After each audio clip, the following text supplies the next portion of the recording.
Hello everyone, welcome to my YouTube channel.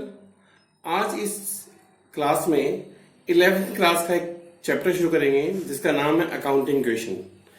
Accounting equation पूरी accounts में सिर्फ एक ही इक्वेशन इक्वल होती है। मीनिंग है assets plus is equal to liabilities plus capital. Assets का टोटल हमेशा कैपिटल प्लस लायबिलिटी के इक्वल होता है। अदरवाइज पूरी अकाउंट्स कहीं की भी हो उसमें कोई भी इक्वेशन इक्वल नहीं होती। जैसे मैंने ये लिखा हुआ है, आज जो हम पढ़ रहे हैं अकाउंटिंग इक्वेशन, इसका मीनिंग है an accounting equation is a total assets of a business are always equal to total capital and liabilities. जैसे मैंने कहा था कि टोटल एसेट्स जो हैं वो इक्वल होंगी लायबिलिटीज प्लस कैपिटल के। अब क्योंकि मैंने इसका फॉर्मूला भी लिखा हुआ है, assets is equal to liabilities plus capital. मैंने एक क्वेश्चन लिखा है, पर इससे पहले मैं आपको बता दूं एसेट्स और लायबिलिटीज क्या होती हैं, वो मैं इस फॉर्मेट के अकॉर्डिंग आपको एक्सप्लेन करता हूं।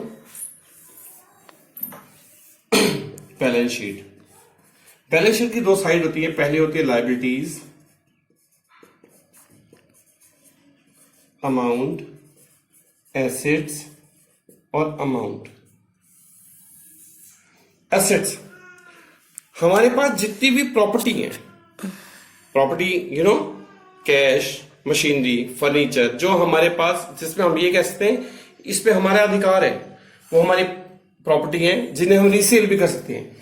जैसे एसेट्स होती है cash, bank, building, furniture, stock, land, ये हमारी एसेट्स हैं। अगर मैं इसकी वैल्यू लिख दूं 10,000, सबकी 10,000 एज्यूम कर लूं, सपोज 1 2 3 4 5 6, तो इसका टोटल आया 60,000। अगर मैं ये सारी एसेट सेल कर दूं तो मैं ये मान सकता हूं कि मेरे पे 60,000 रुपये आएगा, बट मैंने इसमें से लोन का पेमेंट करना है, मान लो 20,000। अगर इस 60,000 मैं एसेट सेल करूंगा और 20,000 जो मैंने लोन लिया है वो मैं दे दूं, तो मेरे पास कितने रह जाएंगे पैसे, वो मेरी कैपिटल है। इट मीन्स 40,000 मेरे पास रह जाएंगे, वो मेरी क्या है, कैपिटल। बैलेंस शीट की बोथ साइड इक्वल है, तो फॉर्मूला हो गया एसेट्स ये दी हुई है इज इक्वल टू है कैपिटल प्लस लायबिलिटी। अब मैं इस क्वेश्चन के अकॉर्डिंग ये फॉर्मेट फिल करूंगा। देखिएगा, इसका फॉर्मेट है अकाउंटिंग इक्वेशन लिखेंगे पहले आप, फिर लिखेंगे सीरियल नंबर, फिर transaction, assets is equal to liabilities plus capital. आपको क्वेश्चन में पढ़ के इसके कॉलम सेट करने होंगे। एक कॉलम बिल्कुल फिक्स्ड है कैश। आज तक ऐसा कोई क्वेश्चन नहीं है जिसमें कैश वाला कॉलम ना बनाना पड़े। कैश बनता ही बनता है, स्टॉक भी बनता है, डेटर्स भी बनना ही बनना है। ये सारे फिक्स कॉलम है। इधर क्रेडिटर बनना है, हर हाल में बनना है, प्लस कैपिटल। अगर इसके अलावा कोई कॉलम बनेगा तो वो क्वेश्चन के अकॉर्डिंग बनेगा। जैसे मैं आपको क्वेश्चन में दिखा दे रहा हूं, फर्नीचर लिखा है, फर्नीचर परचेज्ड, तो एक कॉलम जरूर बनेगा फर्नीचर का। तो मैं फर्नीचर का एक कॉलम बना ले रहा हूं क्योंकि आपको मैंने कह दिया है फर्नीचर, और मैंने इसको बंद कर दिया है। अब मैं इस क्वेश्चन को देख के लिखा, देखिए, prepare accounting equation from the following. ये इंफॉर्मेशन दी है। पहली इंफॉर्मेशन लिखी है बिजनेस।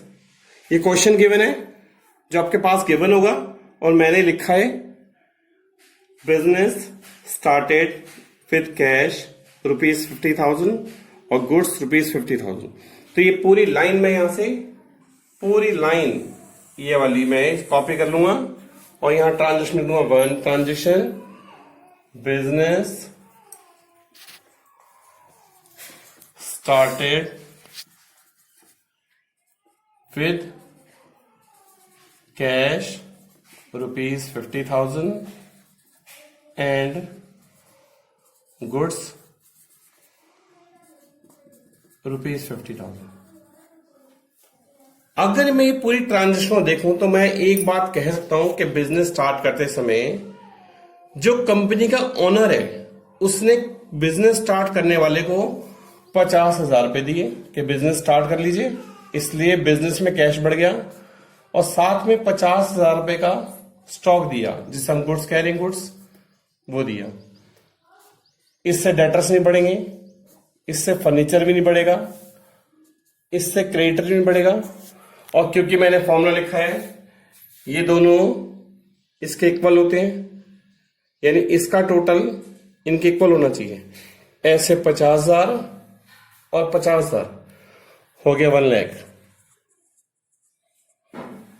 पहला ट्रांजैक्शन आपको ऐसे ही सॉल्व करना है हर क्वेश्चन में कि जो आप चीज लिखेंगे उसका टोटल कैपिटल में लिखना कंपल्सरी होता है कि बिजनेस स्टार्ट करते समय कैपिटल ही लगती है। अब आप इसी लाइन का टोटल करेंगे, इसी लाइन को ऐसे लाइन खींचेंगे और इसका टोटल कर देंगे 50,000 प्लस 50,000 प्लस 0 प्लस 0 0 और 1 लाख। इतना क्लियर हो गया? इसे लिखेंगे इक्वेशन। इक्वेशन।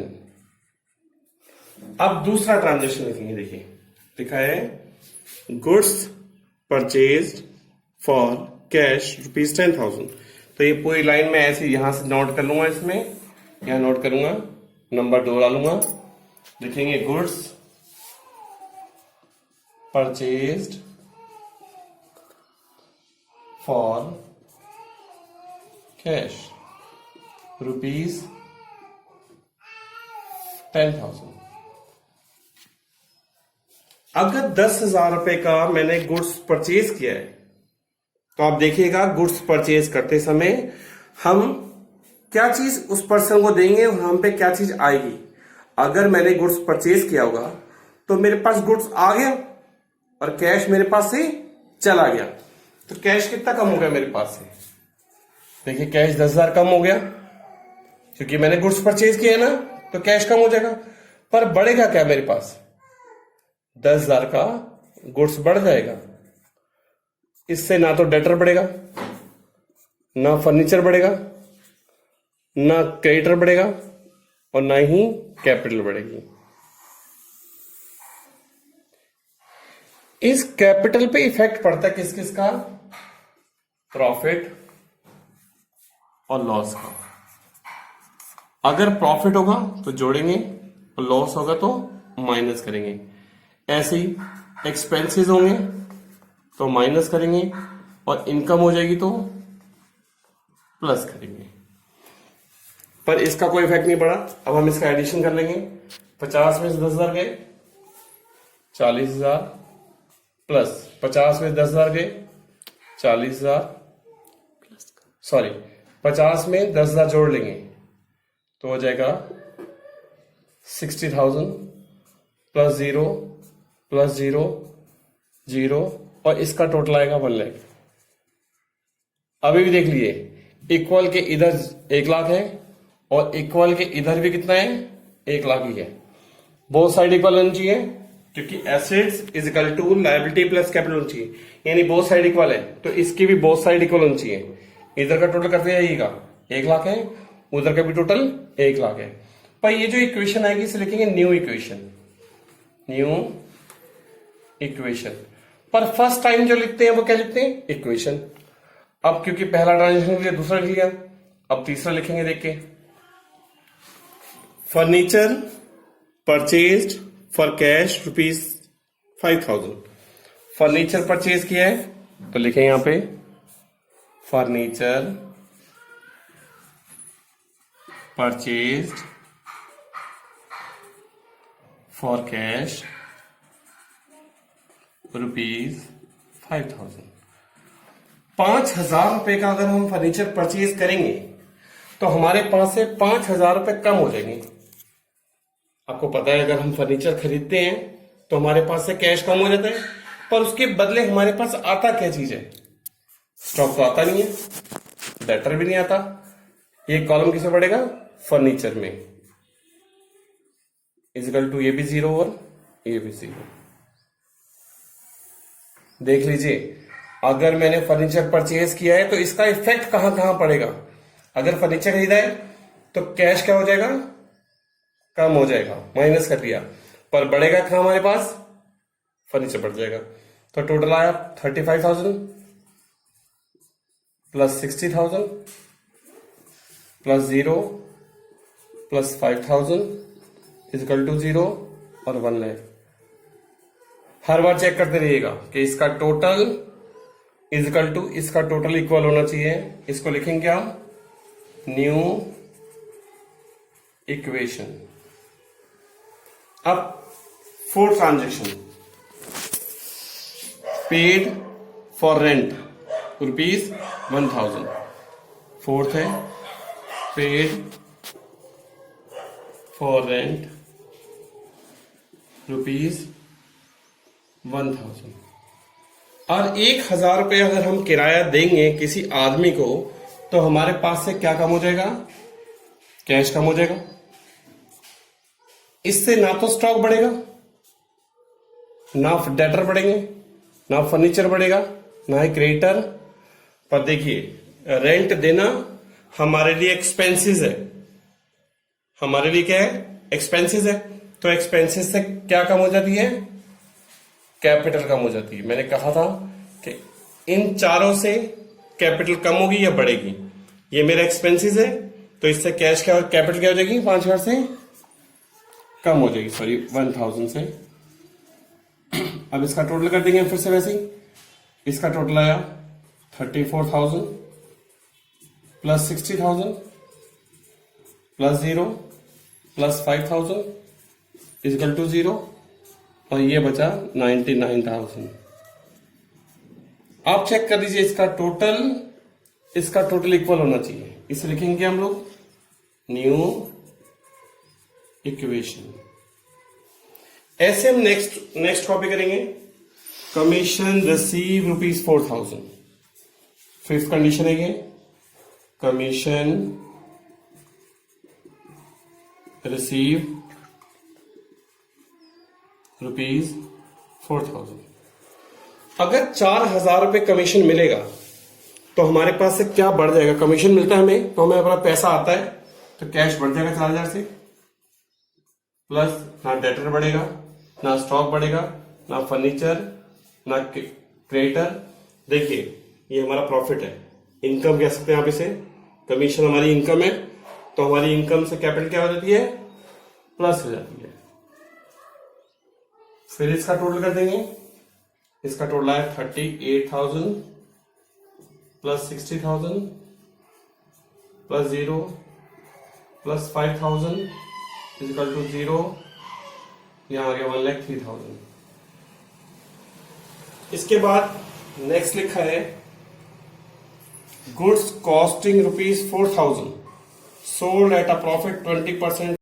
अब हम देखिए 6 जो ट्रांजेक्शन है, लिखा goods costing ₹4,000 sold at a profit of 20% for cash. वो मैं लिखूंगा goods costing ₹4,000 sold at a profit of 20% for cash.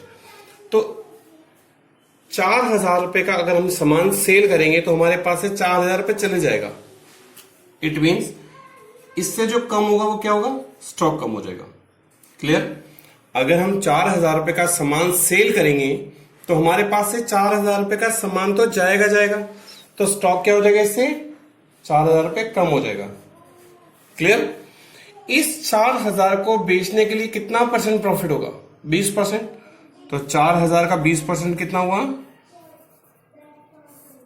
4,000 का 20% होगा 800 रुपए। तो 800 रुपए हमें क्या हुआ? प्रॉफिट हुआ। और देखिए मैंने लिखा है प्रॉफिट जुड़ता है किसमें? कैपिटल में। तो मैंने 800 रुपए इसमें जोड़ दिया। अगर हम 4,000 रुपए का सामान बेचें और 800 रुपए प्रॉफिट हो तो हमें उससे कितने रुपए लेने चाहिए?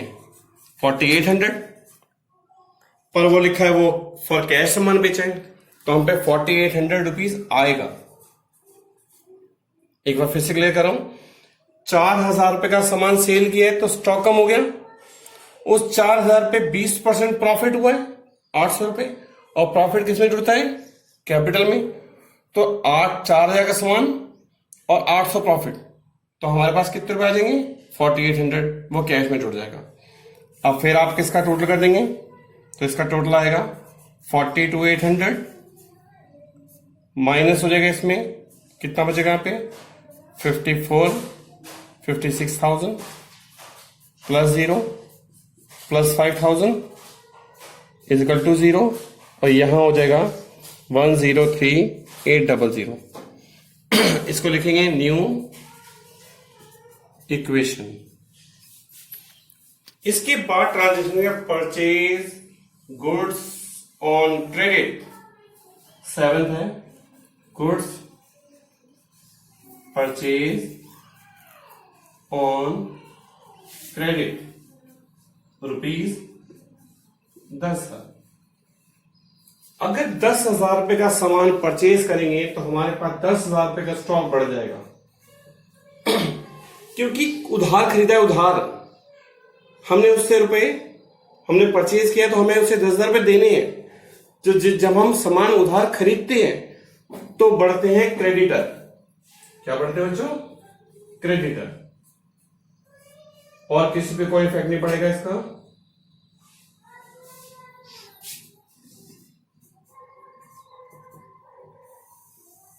जैसा कि मैं कह रहा हूं कि इस पे कैश का कोई इफेक्ट नहीं पड़ेगा क्योंकि ये ट्रांजैक्शन उधार है।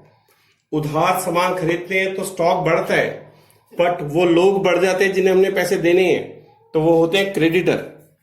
तो इसका टोटल आएगा 42,800 और इसका टोटल आ जाएगा 66,000 plus 0 plus 5,000 is equal to 10,000 plus 13800। Last transaction है goods sold to Ram on credit. अब हमने गुड्स सोल्ड करे, goods sold to Ram on credit. तो ये सामान कितने का खरीदा हमने? सेल करा है 5,000 रुपये।